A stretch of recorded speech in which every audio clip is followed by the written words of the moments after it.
नमस्कार, भारत 24 देख रहे हैं आप और मैं हूं प्रीति नेगी आपके साथ।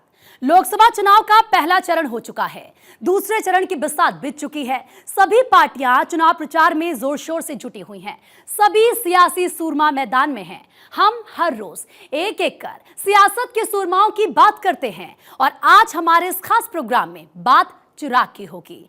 उस चिराग की जिसकी रोशनी विपक्ष को परेशान कर रही है, जिसने चाचा के सियासी करियर को अपनी रोशनी के आगे धीमा कर दिया है। चिराग जल रहा है, चिराग चल रहा है।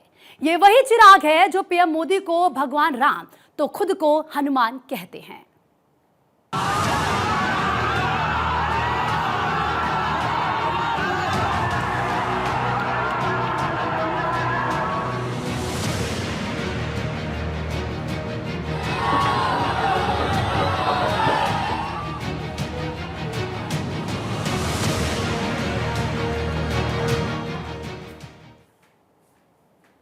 तो जी हां, चिराग यानी कि चिराग पासवान जो आज सियासत के लाइमलाइट में हैं। चिराग अपने अलग अंदाज के लिए जाने जाते हैं। नीतीश के धुर विरोधी चिराग पासवान ने एक प्रोग्राम में मुख्यमंत्री नीतीश कुमार के पैर छूकर आशीर्वाद लेकर अपनी राजनीति को धार दे डाली।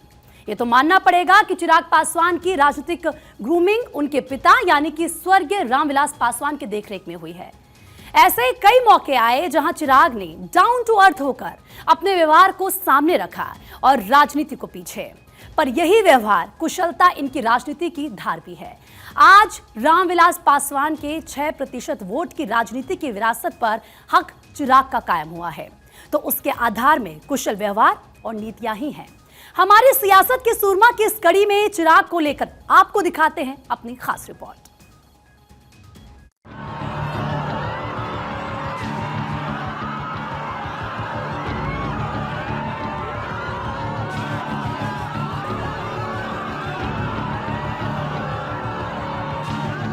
बिहार के गांव-गांव, प्रखंड-प्रखंड, घर-घर तक जाकर बिहार फर्स्ट और बिहारी फर्स्ट के बारे में बताना होगा।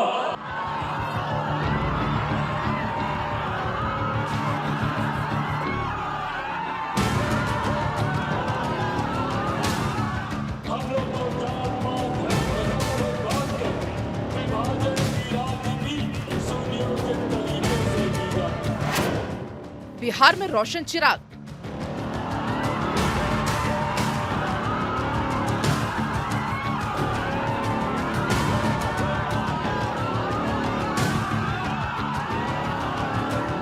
इन लोगों को आगे लेकर बढ़ने की जरूरत है।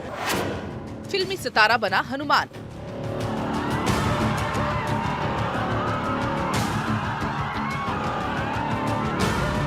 मेरे प्रधानमंत्री जी का तीसरी बार देश का प्रधानमंत्री बनना जरूरी है देश के लिए। पासवान परिवार का उभरा सितारा।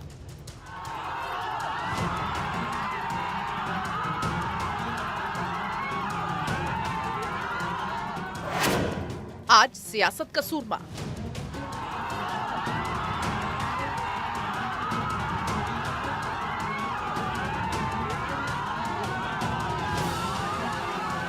लोकसभा चुनाव 2024 में खुद को मोदी का हनुमान बताने वाले चिराग पासवान इन दिनों बिहार की राजनीति में लाइमलाइट में हैं।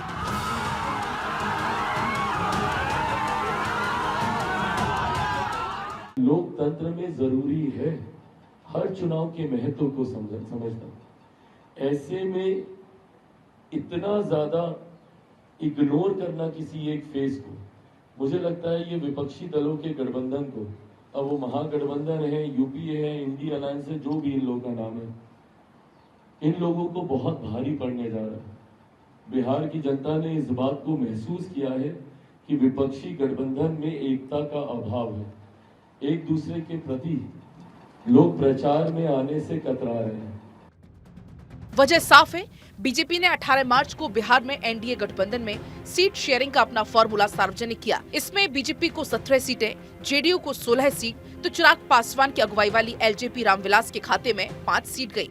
वहीं उपेंद्र कुशवाहा और जीतन राम मांझी की पार्टी को एक-एक सीट दी गई।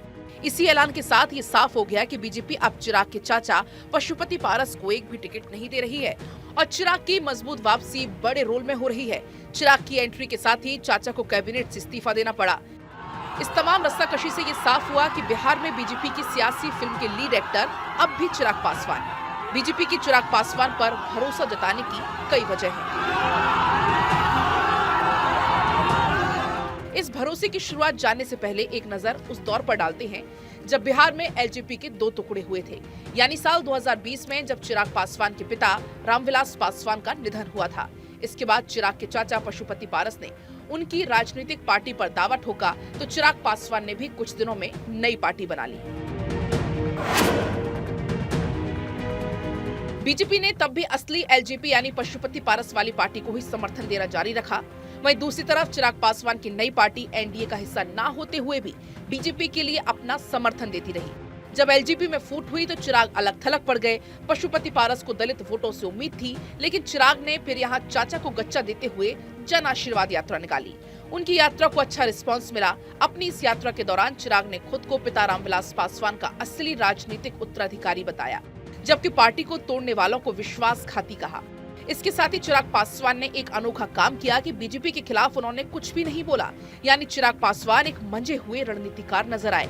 चिराग पासवान एनडीए से बाहर होते हुए भी खुद को प्रधानमंत्री मोदी का हनुमान बताते रहे, यानी मोदी की तुलना प्रभु श्री राम से करते हुए चिराग पासवान ने खुद को उनका सेवक हनुमान बताया। इसके बाद चिराग पासवान दोबारा फिर एनडीए में आ गए और आते ही उन्होंने सबसे पहले हाजीपुर सीट पर अपना दावा ठोका। यहाँ बीजेपी ने इस बार कैबिनेट मंत्री पशुपति पारस को दरकिनार कर चिराग पासवान पर भरोसा जताया। इसकी एक बड़ी वजह शायद 2014 की वो चर्चा भी हो सकती है जिसमें चिराग पासवान ने अपने ही पिता को एनडीए में शामिल होने के लिए मनाया था। पुरानी मीडिया रिपोर्ट्स की माने तो एक शाम चिराग पासवान ने अपने ही पिता रामविलास पासवान को ये कहकर एनडीए में शामिल होने के लिए मनाया था कि कांग्रेस और राहुल गांधी सम्मान नहीं देते हैं। Bureau report, Bharat 24।